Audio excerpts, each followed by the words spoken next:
형제자매님들 밖에 돼서 반갑습니다. 오늘은 시편 16편 1절에서 11절에 있는 말씀으로 무엇으로 기뻐하는가 하는 제목으로 말씀을 나누겠습니다.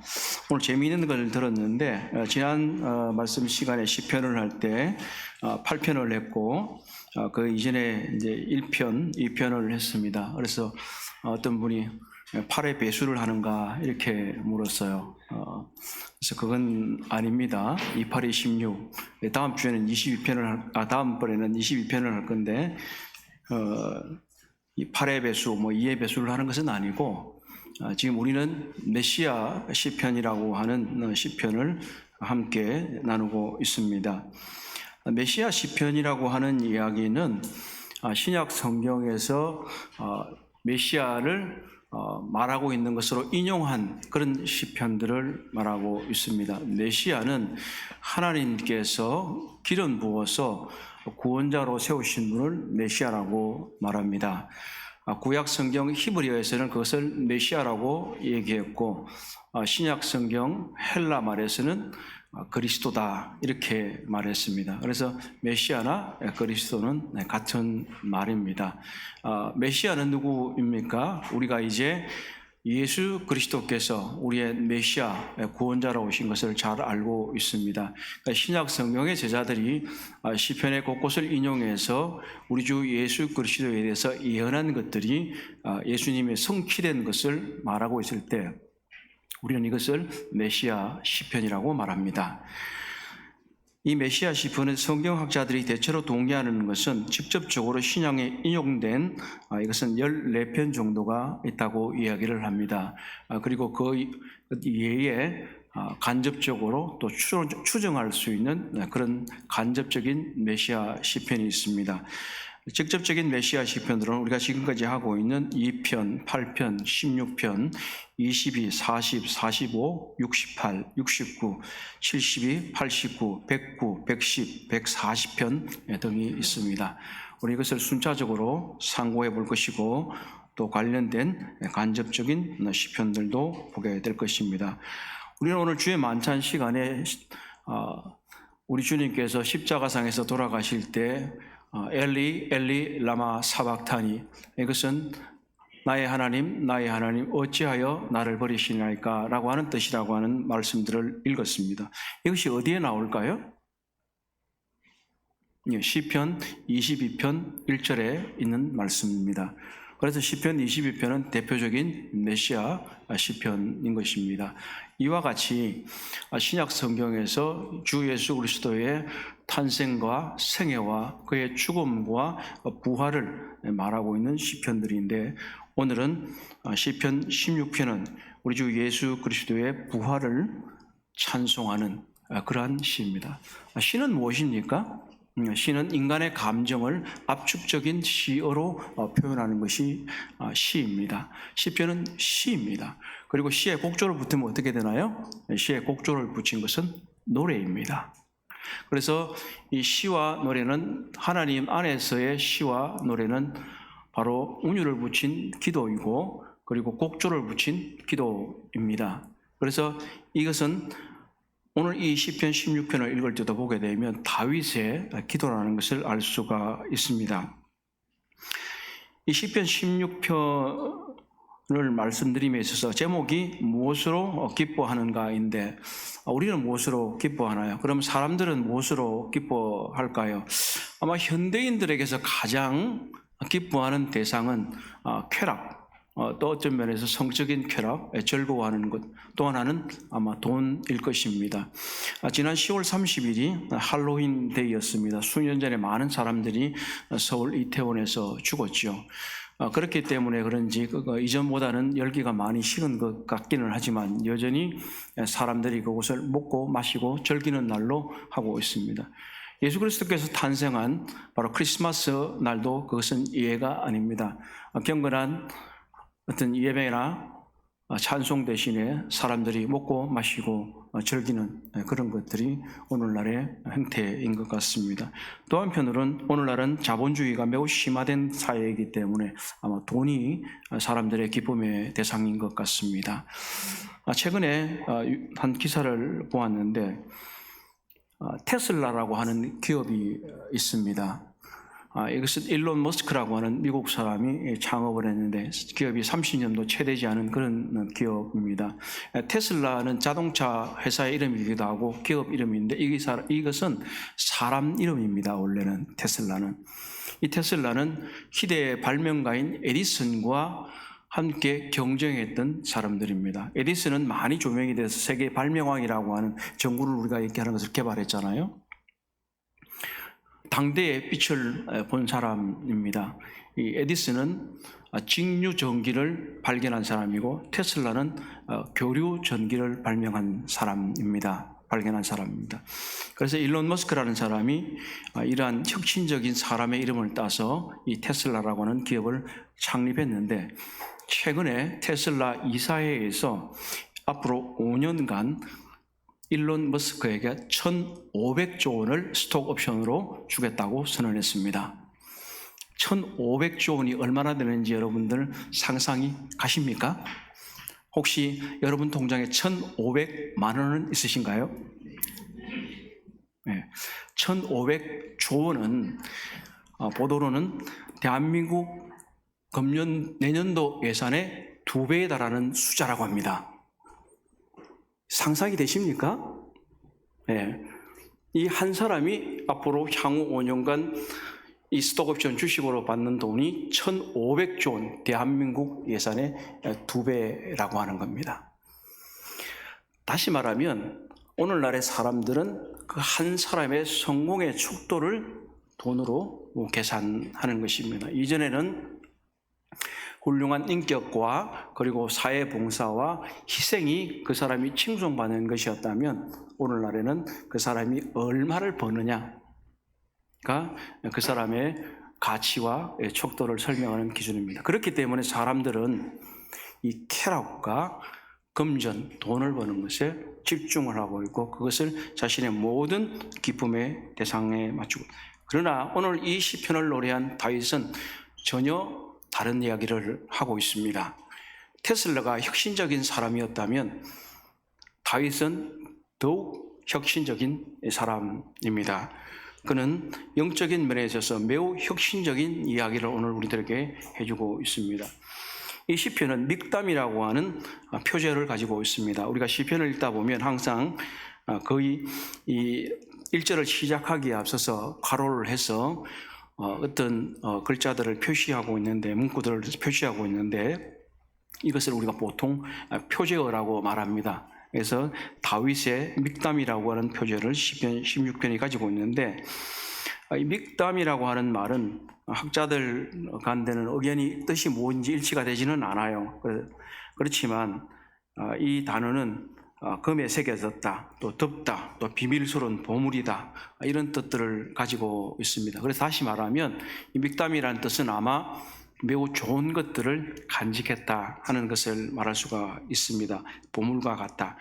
이것은 아마 또 이 시편 16편에 등장하는 단어들과 연관이 있는 것 같습니다. 이 믹담은 이 찬송은 주님의 선하심에 초점을 맞춘 건데요. 이건 기쁨의 찬송입니다. 이 1인칭 대명사인 나의 라는 단어가 12번이나 나옵니다. 나의 신뢰, 나의 선하심, 나의 정은, 그리고 다윗은 기쁨이라는 단어도 계속해서 표현하고 있습니다. 3절, 6절, 9절, 11절 기쁨, 이런 단어가 많이 나옵니다.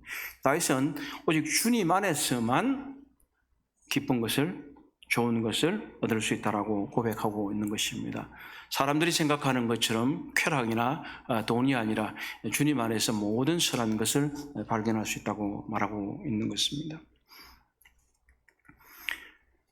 이 시편, 이 16편은 행복하고 또 성리적인 그런 분위기로 다 마무리가 되고 있는데, 조금 전에 말씀드렸던 대로 메시아 시편은 예수 그리스도에 대해서 예언하고 있는, 신약에 오실 메시아를 예언하고 있는 그런 것이 메시아 시편이라고 말했습니다.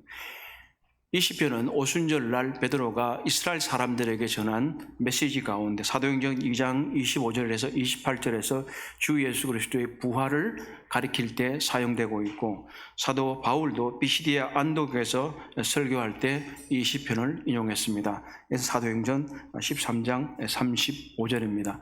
이것이 바로 이 시편이 메시아 시편이라는 것을 설명해 주는 좋은 표지입니다.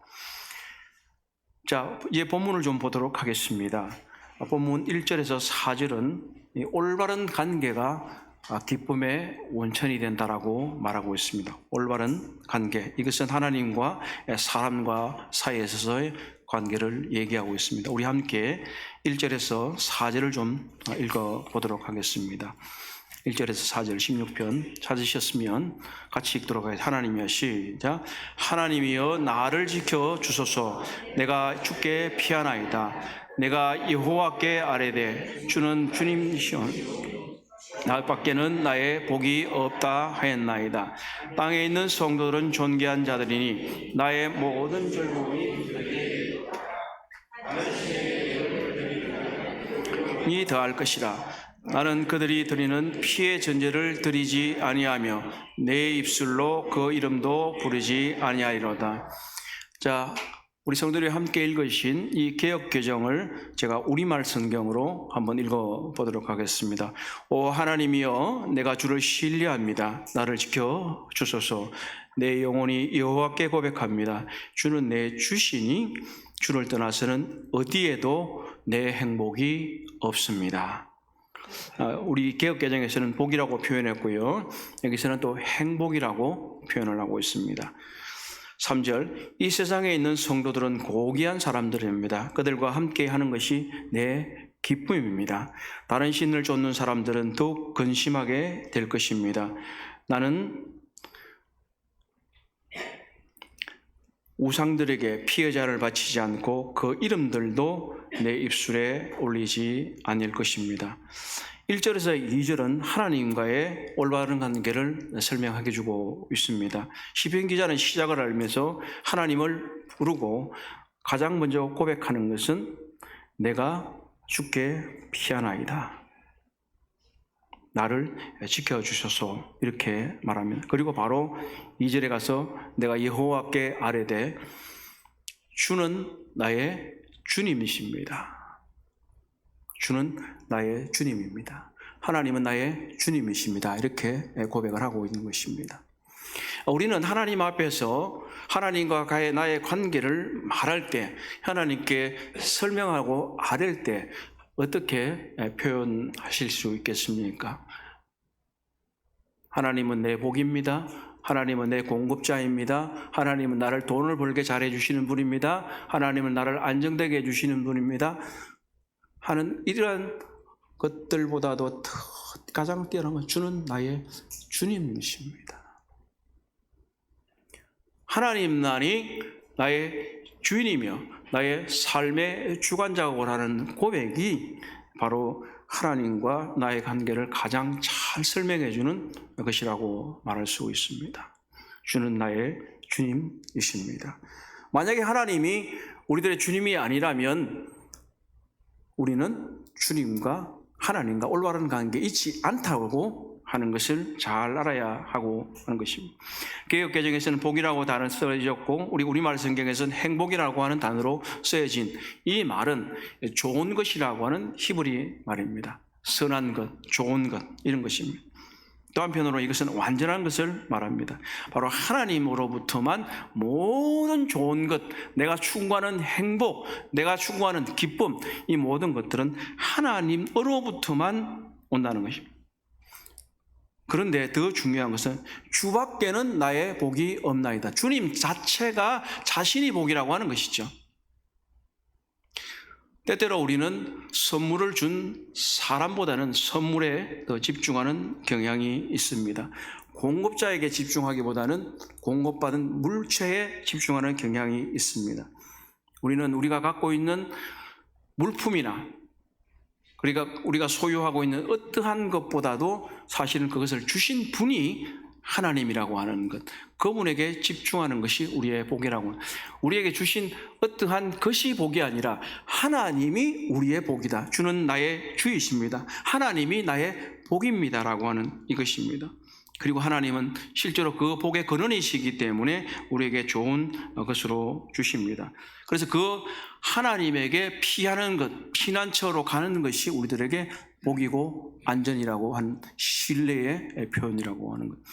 세상은 어떤 것도 우리에게 안전과 신뢰를 줄 수 없습니다. 그것은 일시적인 것이고 한시적인 것입니다. 우리가 때때로 성적인 쾌락이나 보물이나 또는 어떠한 사회적인 지위나 이러한 것들이 일시적으로 만족을 줄 수 있을지는 모르겠지만 언젠가 그것 되면 그것은 다 쇠하고 없어지는 것이. 아무리 세상에서 높은 권력을 가졌다 할지라도 그것은 사라지고 마는 것입니다. 우리나라 대통령의 임기는 5년이고 미국 대통령의 임기는 연임하면 8년입니다. 그들이 일정한 영향력을 미칠 수 있을지는 모르겠지만 그 권력은 언제나 유한한 것입니다. 재물도 죽으면 자신의 것이 아닌 것입니다. 결국 우리들의 미래의 모든 관계, 현재의 모든 관계는 하나님을 나의 주님으로 인정하는 것, 주님이 나의 복의 근원이라고 하는 것을 인정할 때에만 올바른 기쁨을 가질 수 있다고 하는 것입니다. 바로 하나님만이 나의 기쁨의 원천이라고 하는 이 사실에 대해서 분명한 사실을 인식해야 하겠습니다. 이 올바른 관계는 하나님과의 올바른 관계뿐만 아니라 또한 사람들과의 관계에서도 올바른 관계를 말할 수가 있는데 3절과 4절이 그것을 말하고 있습니다. 3절 다윗은 땅에 있는 성도들은 존귀한 자들이 나의 모든 즐거움이 그들에게 있도다라고 말합니다. 때때로 우리는 이 구절을 하나님께서 우리의 성도들에게 대하는 태도라고 일반적으로 해석을 합니다. 그러나 이것은 분명히 맞는 말입니다만은 이 시편의 문맥에 있어서는 다윗이 하나님의 성도들에게 하는 표현인 것입니다. 특별히 땅에 있는 성도들이라고 하는 표현은 이 구약적인 표현입니다.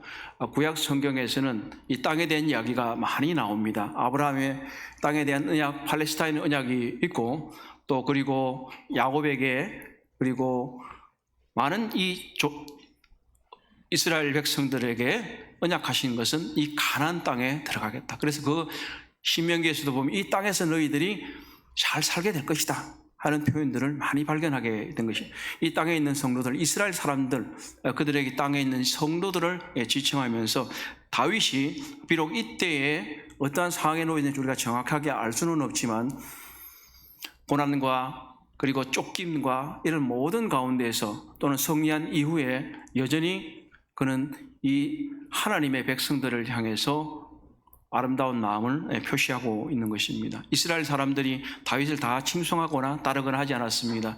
그럼에도 불구하고 여전히 그는 땅에 있는 성도들을 존귀한 자들로 표현하고 있습니다. 다윗은 하나님의 관계뿐만 아니라 바로 성도와의 관계를 기쁨의 원천으로 표시하고 있는 것입니다.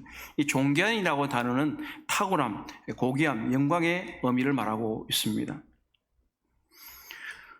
사람은 완전하지 못합니다. 교회도 완전하지 못합니다. 성도가 완전하지 않기 때문에 교회도 완전하지 않은 것입니다.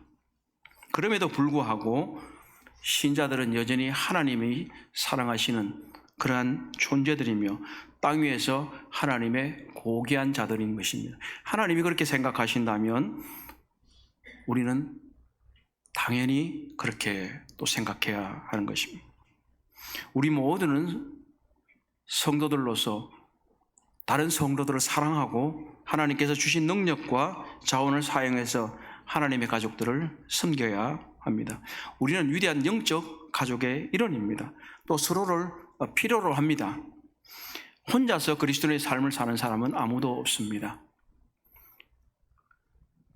교회에 출석하지 않으면서 교회에서 성도의 교제를 나누지 않으면서 나는 경건하다, 나는 믿음 생활을 잘하고 있다라고 말하는 것은 매우 어폐가 있는 말입니다. 물론 어려운 상황 가운데 놓여 있어서 혼자 있을 수밖에 없는 분들이 있을 수도 없지만 상습적으로 또는 계속적으로 교회 생활을 잘 하지 않고 성도들과의 교제를 소홀히 한다고 하는 것은 올바른 관계에 있지 못하다는 것을 말하는 것입니다. 그래서 우리는 이 성도들을 이 다윗이 고백한 대로 땅에 있는 성도들은 존귀한 자들이 나의 모든 즐거움이 그들에게 있도다.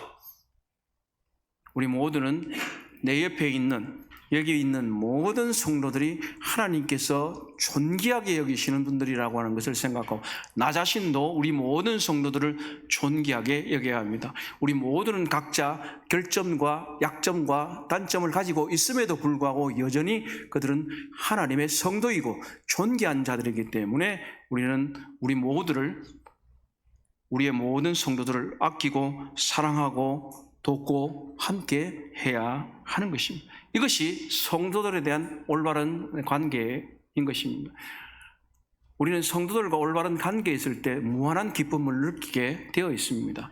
성도들과 마음이 불편하고 성도들에게 혐의가 있고 성도들을 비판하고 판단하면 올바른 성도라면 마음이 불편할 수밖에 없을 것입니다. 그래서 우리는 성도들과 올바른 관계를 형성하는 데 힘써야 합니다.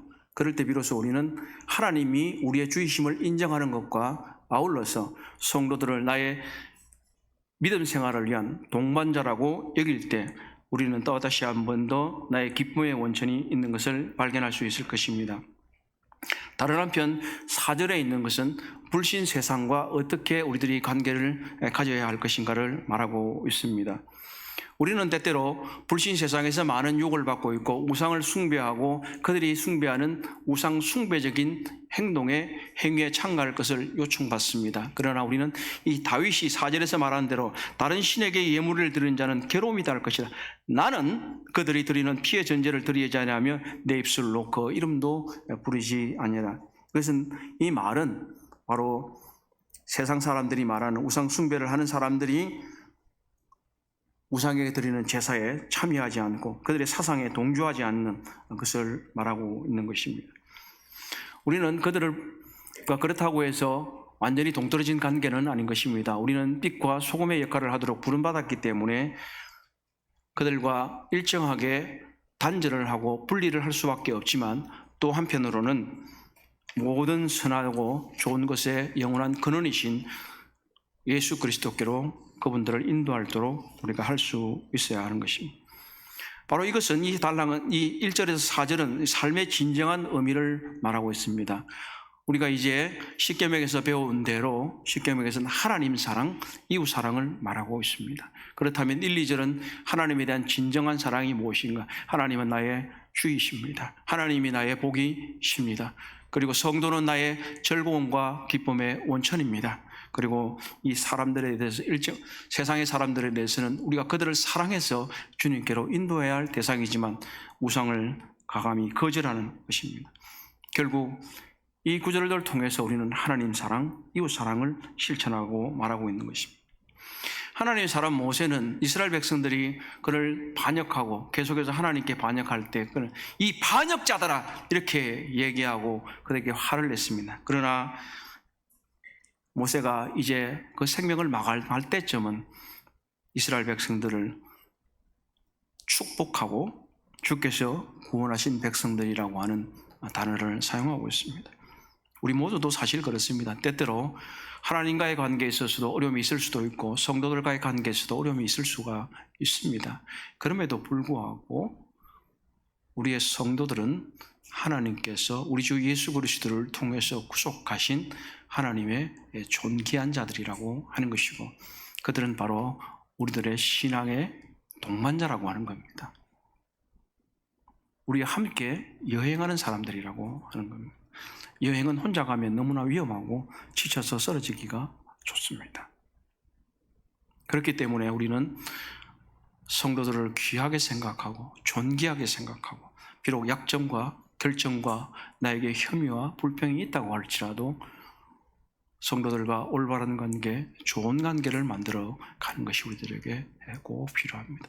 첫째는 하나님과의 올바른 관계, 두 번째는 성도들과의 올바른 관계, 좋은 관계, 그리고 세상과도 올바른 관계를 형성해야 합니다.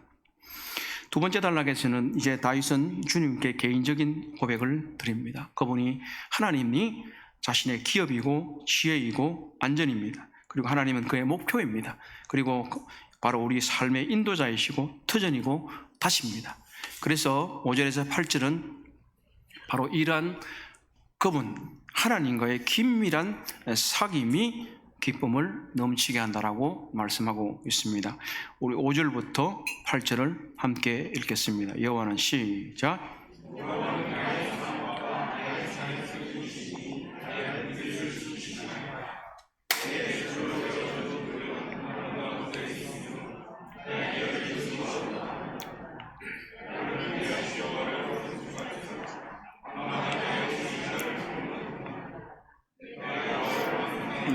배에 모시며 그가 나의 오른쪽에 계심으로 내가 흔들리지 아니하도다.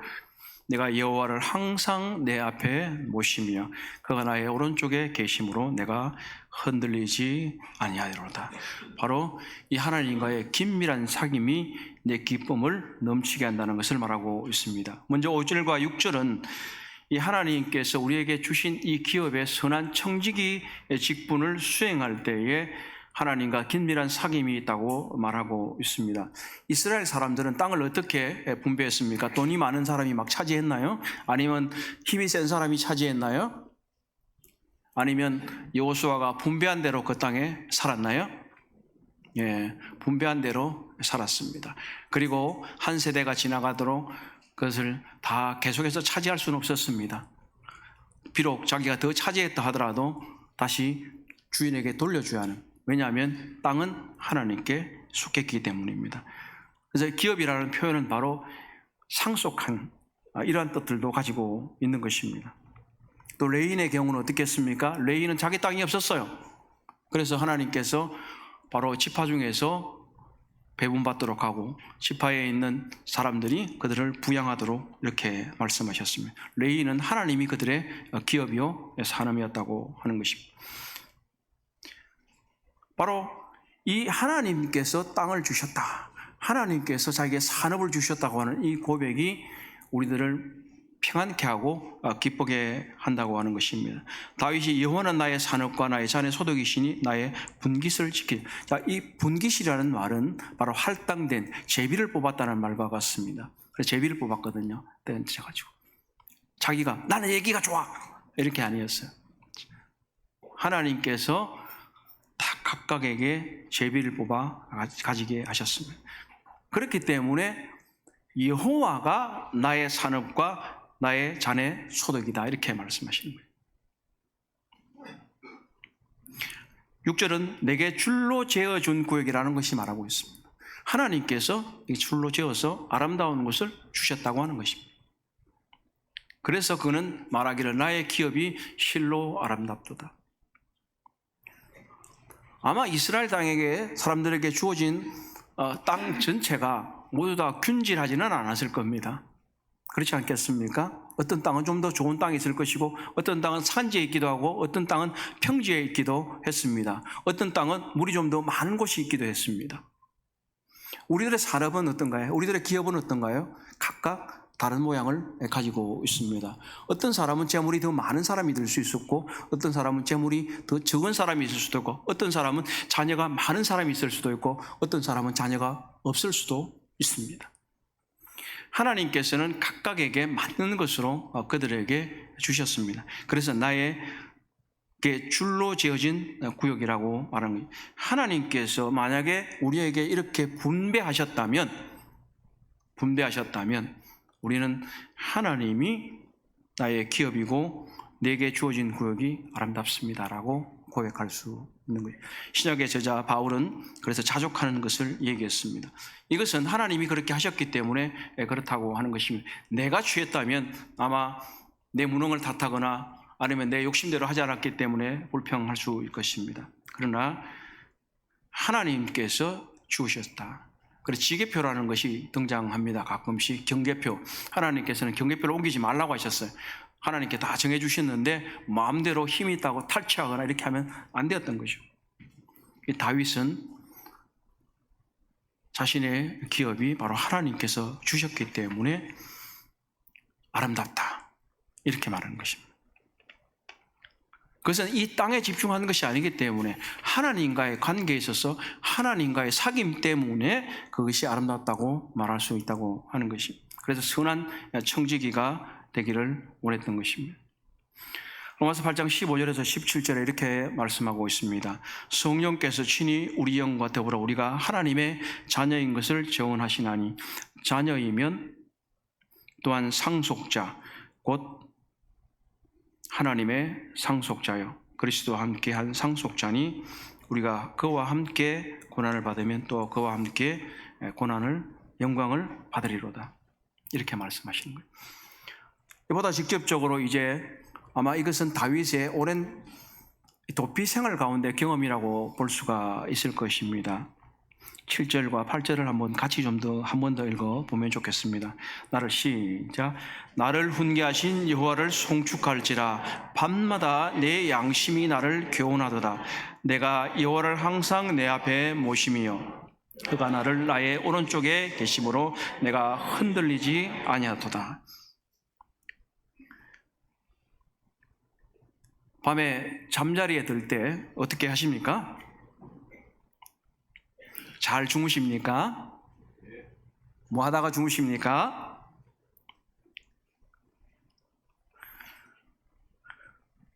다윗은 아마 이 쫓기는 생활 가운데 밤마다 별을 쳐다보며 동굴에서 어두운 데서 묵상을 하며 지냈을 것입니다. 나를 훈계하신 여호와를 찬송하리라. 가르치다는 말이거든요. 이 말은 하나님께서 밤마다 자기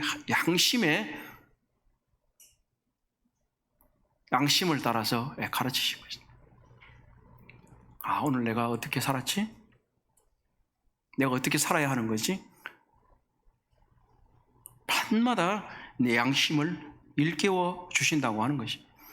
양심 자체는요, 어떠한 선한 것이라고 말하는 것이 아닙니다. 양심은 바로 자각하는 기능을 갖고 있습니다. 이것이 올바른 것인가 아니면 이것이 그런 것인가 하는 사법적 판단의 기능을 수행하고 있는데, 이 양심이 일깨워져야만, 양심이 하나님의 말씀으로 교훈을 받아야만 우리는 올바르게 판단할 수 있고 올바르게 행할 수 있습니다. 그때야 비로소 양심이라는 좋은 마음이라고 하는 뜻으로 표현할 수 있는 것입니다.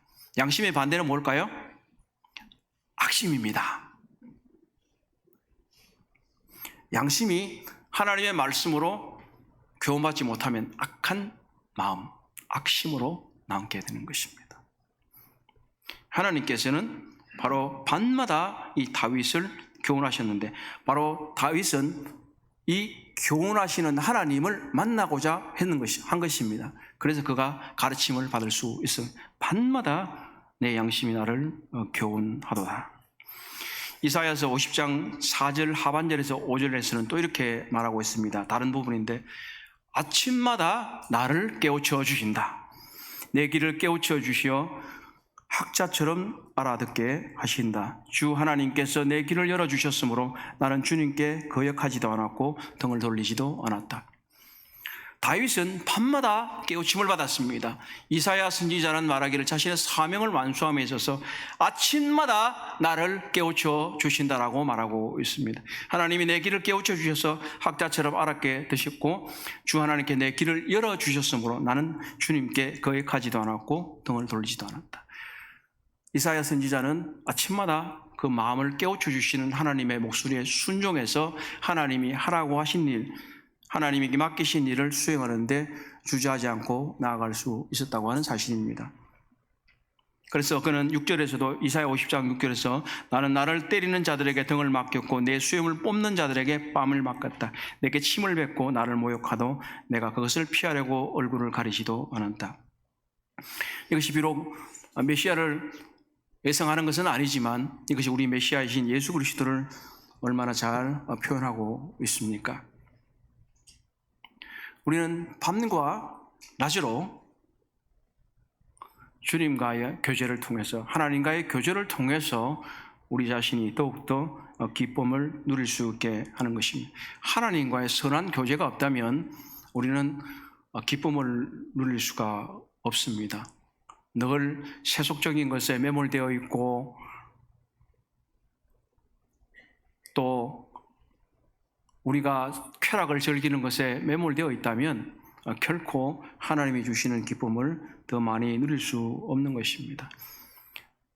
아침마다 나를 깨우쳐 주시는 주님을 만나고 밤마다 내 양심을 깨우쳐 주시는 주님을 만날 때야 비로소 우리는 주님과의 선한 교제 가운데 있다고 말할 수 있고 더욱더 큰 기쁨을 누릴 수 있을 것입니다. 그래서 8절에서는 다윗이 항상 주님을 자기 앞에 모셨다고 이렇게 고백을 하고 있는 것입니다. 사랑하는 형제 자매님들, 우리 모두 여호와를 항상 우리들의 앞에 모시기를 소원하고 기도합니다. 그가 우리의 오른쪽에 계심으로 내가 안전하다고 하는 것이, 오른쪽은 상징이 무엇입니까? 힘과 지혜와 능력의 상징 아니겠습니까?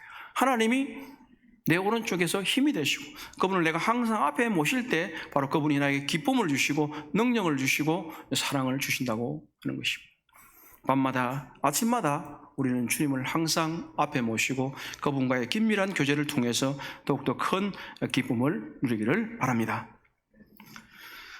자, 이제 마지막으로 9절에서 11절은 직접적인 메시아 시편입니다.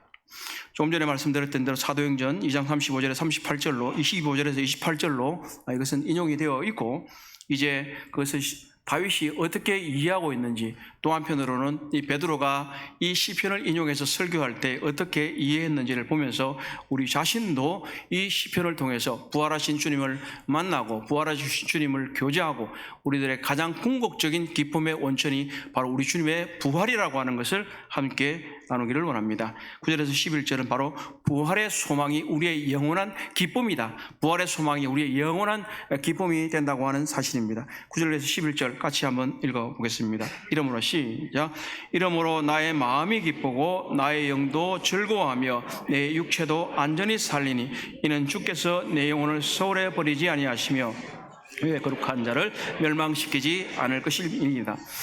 주께서 내 생명의 길을 내게 보이시리니 주의 앞에는 충만한 기쁨이 있고 주의 오른쪽에는 영원한 즐거움이 있나이다.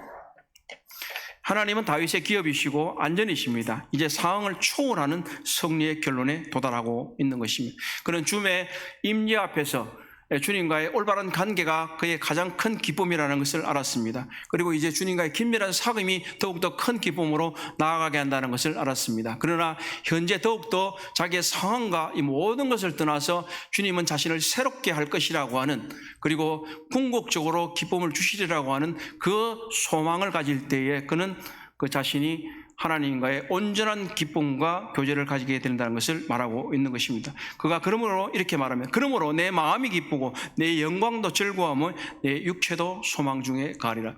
이 시편을 다른 시편도 마찬가지지만 다윗이 사울을 피해서 도망다니던 그 시점들을 생각하면 굉장히 이해가 쉽게 될 수가 있습니다. 우리도 인생에서 많은 고난을 당하지만 이 시편을 많이 읽을 수 있는 사람들은, 시편을 많이 읽는 사람들은 고난이 많은 사람들을 즐길 수 있습니다. 힘든 사람이 시를 많이 읽어요. 힘든 사람이 노래도 많이 불러요. 이 시편은 바로 삶의 고백이기 때문입니다. 다윗은 자신의 육체의 생명 자체가 위협받는 이 삶에서 살아. 이게 과연 소망이 있을까? 내가 다시 복귀할 수 있을까? 하는 얼마나 많은 물음들을 던졌겠습니까? 그럼에도 불구하고 그는 바로 이 부활의 주님, 새롭게 할 수 있는 그 하나님을 의지했기 때문에 그는 내 육체도 소망 중에 거하리라고 하는 것을. 그런데 이것은 단순한 그 하나님에 대한 신뢰에서 그치는 것이 아니라 바로 이 다윗은 메시아에 대한 소망을 여러 차례 노래하고 있습니다. 그가 죽을 때도 그의 찬송을, 다 이스라엘의 찬송을 잘하는 자가 노래하노라 할 때 그것도 바로 메시아를 노래하고 있는 것을 보기 때문에 그는 그 자신의 소망이 단순한 하나님에 대한 깊은 신뢰에 그치는 것이 아니라 그 자신이 이스라엘 백성을 구원하는 구원자였지만 자기 인간 메시아가 아니라 바로 하나님이 기름 부음 받으신 신적인 구원자, 그 메시아를 기대하면서 그 메시아가 계시기 때문에 나는 내가 안전하게 거할 수 있다. 내 육체는 소망에 있다 하는 것을 말하고 있습니다. 우리가 말씀드렸던 대로 사도행전 2장 25절에서 31절로 이 사도 베드로가 이 본문을 통해서 이스라엘 사람들에게 주 예수 그리스도의 부활을 전하며 또 그가 이해하고 있는 이 본문을 말하고 있습니다. 시간 관계상 다 읽지는 않겠고 2장 29절에서 31절, 사도행전 2장 29절에서 31절에 있는 말씀들을 통해서 이 베드로가 어떻게 이 본문을 이해하고 있는지 좀 보려고 합니다. 성경을 펴시면 같이 보실 수 있고 제가 또 읽겠습니다. 사도행전 2장 29절, 형제들아 내가 조상 다윗에 대하여 담대히 말할 수 있노니 다윗이 죽어 장사되어 그 묘가 오늘까지 우리 중에 있도다. 그는 선지자라 하나님이 이미 맹세하사 그 자손 중에 한 사람을 그 위에 앉게 하리라 하심을 알고 미리 본 거로 그리스도의 부활을 말하되 그가 음부에 버림이 되지 않고 그의 육신이 썩음을 당하지 아니하리라 하시리라 하더니 이 예수를 하나님이 살리신지라 우리가 다 이 일의 증인이로다. 베드로는 바로 지금 이 보는 대로 시편 16편 8절에서 11절의 말씀이 자신을 가리키는 게 아니라 바로 오실 메시아에 대해서 말하고 있다라고 하는 것을 분명히 베드로가 말해주고 있는, 그는 선지자라. 그리고 30절 미리 본 거로 그리스도의 부활을 말했다, 이렇게 얘기를 하고 있습니다. 10절은 보면 이 메시아가 그렇지 않을 것이라고 하는 주장을 통해서 다윗은 자신의 상황과 또 메시아에 대한 소망을 가지고 있는 것을 보게 됩니다. 이는 주께서 내 영혼을 소홀히 버리지 아니하시며, 이렇게 말하죠. 그는 소홀은 이 구약 시대의 죽은 자가 가는 장소를 말하고 있습니다. 몸이 가는 게 아니라 영혼이 가는 곳을 말하고 있습니다. 그래서 이 죽은 사람이 그곳에 계속 있게 되는 것인데, 최후의 심판대까지. 지금 얘기하고 있는 것은 무엇입니까? 다윗을 소홀히 버려두지 않을 것이라고 말하고 있습니다. 결국은 다윗 자신이 이 죽음에 넘겨진 상태로, 그 심판받는 상태로 있지 않을 것이라고 하는 것을 말하고 있는 것입니다. 그러나 이것이 다윗만을 말하는 것이겠습니까? 그렇지 않습니다. 이것은 주님이 소홀의 죽음의 권세에 굴복하지 않고 바로 부활하셨다는 것을 말하고 있는 것입니다.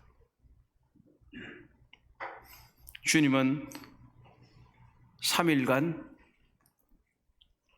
땅 아래에 계셨지만 결코 소홀에 머무르지 않고 살아나셨습니다. 신약에서는 하데스라고 표현을 하고 있지만 조금은 다른 의미를 가지고 있기는 합니다. 그러나 어찌됐든 간에 주님께서는 모든 사람이 죽어서 가는 이 소홀에 계속적으로 머무르지 않고 3일간 계시다가 일어나셨습니다. 이것은 모든 죽은 사람이 가는 곳이기 때문입니다. 그러나 또 한편으로는 놀라운 것은 뭐냐 하면 10절 하반절입니다. 주의 거룩한 자를 멸망시키지 않을 것입니다 라고 얘기하고 있는데, 신약 성경에서는 이것을 뭐라고 해요? 썩지 않음을 당할 것이다, 이렇게 말을 하고 있습니다. 사도행전 2장 27절에 보면 이렇게 말합니다. 이는 내 영혼을 음부에 버리지 아니하시며 주의 거룩한 자로 썩음을 당하지 않게 하실 것이미로다. 멸망한다는 것은 영혼이 죽는다는 그런 표현과도 연결이 되지만 신약 성경에서는 이것을 썩지 않는다. 결국은 무엇입니까? 주님의 육체는 결코 썩지 않았어요. 모든 사람의 육체는 어떻게 되죠? 죽으면 땅에 묻혀서 썩게 되는 겁니다. 그래서 흩어지고 나중에 결국은 다 없어집니다. 그러나 주님만이 썩음을 받지 않고 새로운 몸으로 부활하셨습니다. 그렇기 때문에 이것은 다윗의 경험이 아닌 거죠. 그래서 신약 성경에 베드로가 말할 때 오늘날 다윗이 죽어 무덤에 있다, 이렇게 표현해요. 결국은 다윗을 말한 것이 아니라고 하는 것이죠. 결국 주의 거룩한 자는 메시아이신 예수 그리스도를 말하는 것입니다. 그리고 약속의 성취는 바로 이 메시아에게 있다고 하는 것입니다. 주님만이 소홀에 버려지지 않았고 또 그의 몸의 부활로 말미암아 그분만이 썩지 않음을 보게 하셨습니다. 한편으로는 영생의 약속을 우리가 볼 수가 있습니다. 11절, 주께서 생명의 길을 내게 보이시려니 11절입니다. 주의 앞에는 충만한 기쁨이 있고 주의 오른쪽에는 영원한 즐거움이 있습니다. 수식하는 말도 한번 생각해 보십시오. 주의 앞에는 충만한 기쁨이 있다. 주의 오른쪽에는 영원한 즐거움이 있다. 8절에서 내가 여호와를 항상 내 앞에 모시며, 하반절, 그가 나의 오른쪽에 계심으로, 이렇게 표현하지 않습니까? 앞과 오른쪽이라고 말했습니다. 이곳에서도 주의 앞에는 충만한 기쁨이 있고 주의 오른쪽에는 영원한 즐거움이 있습니다. 이 동일한 단어를 사용해서 우리 주님과의 하나님과의 긴밀한 교제가 어떠한 기쁨과 즐거움을 주는지 말하고 있는 것입니다. 바로 하나님의 임재로 이 생명의 길을 우리에게 주실 분이고, 하나님을 알고 믿은 사람들, 그리스도를, 메시아를 자신의 구세주와 주님으로 영접한 사람들은 바로 생명의 길 가운데 있다는 것이고, 바로 하나님을 모신 사람 앞에는, 주의 앞에는 충만한 기쁨이 있고 주의 오른쪽에는 영원한 즐거움이 있다고 하는 것입니다. 바로 주께서 우리에게 생명의 길을 보이셨고 하나님 앞에는 충만한 기쁨이 있고 또 주님 앞에는, 주님의 오른쪽에는 영원한 즐거움이 있다고 이렇게 말했다면 이것은 바로 우리의 소망이 된다고 하는 것입니다. 주님께서 그렇게 하셨고 다윗이 이전에 그랬던 것처럼 우리 자신도 우리 주님을, 하나님을 내 앞에 모시고 그가 내 오른쪽에 계신다면 우리 자신은 충만한 기쁨을 누리고 영원한 즐거움을 누릴 수 있는 것입니다. 그리고 우리 주님께서 썩지 않음을 보시고 새로운 부활의 몸을 입으셨던 것처럼 그리스도인들도 썩지 않음을 받는 영원한 부활의 몸을 입게 되는 것입니다. 이것은 우리에게 얼마나 큰 소망과 기쁨을 주는 것입니까? 그리스도인들이 이러한 소망을 가질 때 비로소 충만한 기쁨과 즐거움을 가지고 살아갈 수 있는 것입니다. 우리는 이제 더 이상 세속적인 쾌락이나 즐거움, 돈, 이러한 것들에 한시적이고 일시적인 것에 우리의 삶의 목표를 두는 것이 아니라 우리는 온전히 하나님과의 올바른 관계를 맺을 때 우리의 기쁨이 원천이 될 수 있음을 명심하고 하나님과의 올바른 관계를 맺을 수 있도록 애써야 합니다. 그리고 우리가 성도들과 올바르고 좋은 관계를 맺고 있을 때, 그들과 긴밀하게 교제할 때 우리들의 기쁨이 더욱더 상승된다는 것을 생각한다면 우리는 내 앞에 있는, 내 오른쪽에 있는, 내 왼쪽에 있는, 내 뒤쪽에 있는 성도가 나의 즐거움의 대상이고 나의 기쁨의 대상이라고 하는 것을 귀하게 생각하고 그들과 바르게 교제하고 그들을 올바르게 대할 때에 우리들에게 기쁨이 있다고 하는 사실을 명심해야 하는 것입니다. 우리는 하나님과의 올바른 관계 형성할 뿐만 아니라 성도들과도 올바른 관계를 형성하고 하나님과 긴밀하게 교제할 뿐만 아니라 성도들과도 긴밀하게 교제해야 합니다. 이것이 이루어지지 않는다면 우리는 기쁨의 원천을 가질 수도 없고 우리의 기쁨이 넘칠 수도 없다고 하는 것입니다.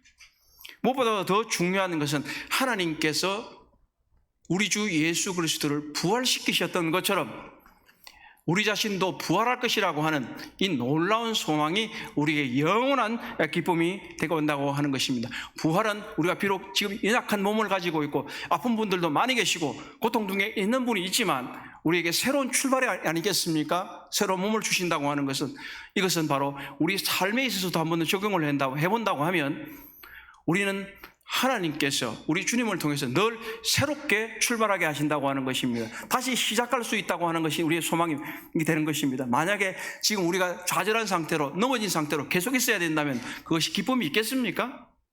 늘 우리는 힘들어하고 나는 아무것도 되지 않는다, 나는 밑바닥에 떨어진 사람이라고 생각할 수밖에 없을 것입니다. 하나님께서 우리 주 예수 그리스도의 부활의 소망을 주신 것처럼 우리 삶에 있어서도 부활의 소망, 새로운 생명의 소망을 주실 수 있는 것입니다. 그러므로 우리는 이 메시아 시편을 통해서 다윗이 그 암울한 상황 가운데서도 부활의 주님께 미래 메시아를 바라보면서 그가 소망을 가졌던 것처럼 우리 자신도 다시 오실 우리 주 예수 그리스도를 바라보면서 이 부활의 주님께 소망을 가지면서 우리가 살아갈 때 참된 기쁨을 누릴 수 있는 것입니다. 모쪼록 우리 모든 성도들은 하나님과의 올바른 관계가 우리들의 기쁨의 원천이며, 또 성도들과의 올바른 관계가 그러하며, 또 하나님과 성도들과 올바르고 긴밀한 사귐이 우리의 기쁨을 더하게 한다는 사실을 명심하면서 우리가 모두 이 일에 힘써서 신앙생활하는 동안 모쪼록 기쁨과 즐거움으로 주님을 섬겨가시기를 바랍니다. 기도하겠습니다. 자비하신 우리 아버지 하나님, 참 감사를 드립니다. 다윗이 이 시편을 통해서 고백한 것처럼 주의 앞에는 충만한 기쁨이 있고 주의 오른쪽에는 영원한 즐거움이 있다고 말씀하신 것처럼 우리 모두가 주님을 바라보고 부활의 소망을 주신 주님을 바라보면서 이 땅을 살아가는 동안 더욱더 기쁘게 신앙생활하며 하나님과 긴밀하게 교제하고 또 성도들과 긴밀하게 교제하는 가운데 주님을 섬겨갈 수 있도록 우리 모두를 도우시기를 기도드립니다. 감사하며 우리 주 예수님의 이름으로 기도합니다. 아멘.